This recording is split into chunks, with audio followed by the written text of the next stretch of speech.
spectacular. We'll have every moment of that live for you. Air Marshal Vinod Kumar Bhatia also joining our coverage as we get us these live pictures. Air Marshal Bhatia, talk us through some of the things that happen on a day like this at an operational forward base. We have this situation going on with China. The Sarv Dharam Puja has just happened. What's it like at a base when these new aircraft are being inducted, sir?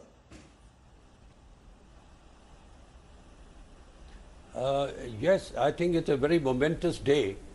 And, I just want to tell you something. Yes.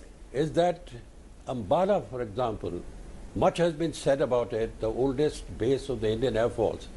And it's not for nothing that it's called the Mecca of fighter pilots. Because if you look at the history of this base, there's so many of these aircraft have been inducted here. And let me also say that the French connection with Ambala is not something that is happening today. It is as old as 65 years old. When in 1955, the first 4 Tufani aircraft or Oregon, yes, the French Oregons were first inducted into Ambala. A little later, the Jaguars in 79, that is an Anglo-French aircraft. I personally have flown Mystères out of Ambala, which is another French aircraft. So the French connection with Ambala is paramount, and it's part of the history. Now coming to the aircraft itself, much has been spoken about it. I just don't want to repeat the whole thing, but I just want to say that the biggest thing about Rafale is that it is an omni-role aircraft.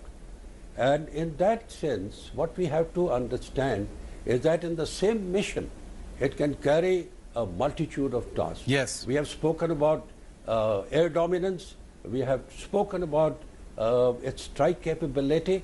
We have spoken about electronic warfare capability. We have spoken about ISR. And the beauty of this aeroplane is that it can perform all these missions, all these roles in one mission itself. That is the best thing about the Rafale.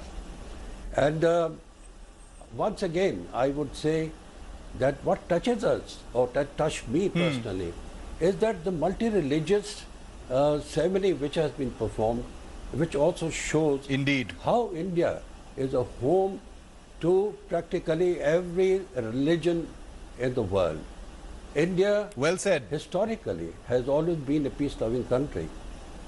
But we also want to tell the world that we have that confidence to be able to defend ourselves from any external or internal aggression.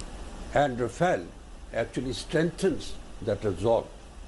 Rafale is also going to be able to add to the Indian Air Force to achieve its motto of touch the sky with glory. Very well said, Air Marshal Bhatia. The fact that, this is India's confidence on full display. Multi-religious, multicultural, ritual that was just conducted and sends out a message to the world, sends out a message to India's adversaries of India's unity. India stands as one. And even though we're fighting a very, very hostile situation in eastern Ladakh right now, that's not going to stop India from its rituals and its ceremonies that will go on as normal. Many people had wondered why the Rafale induction ceremony should take place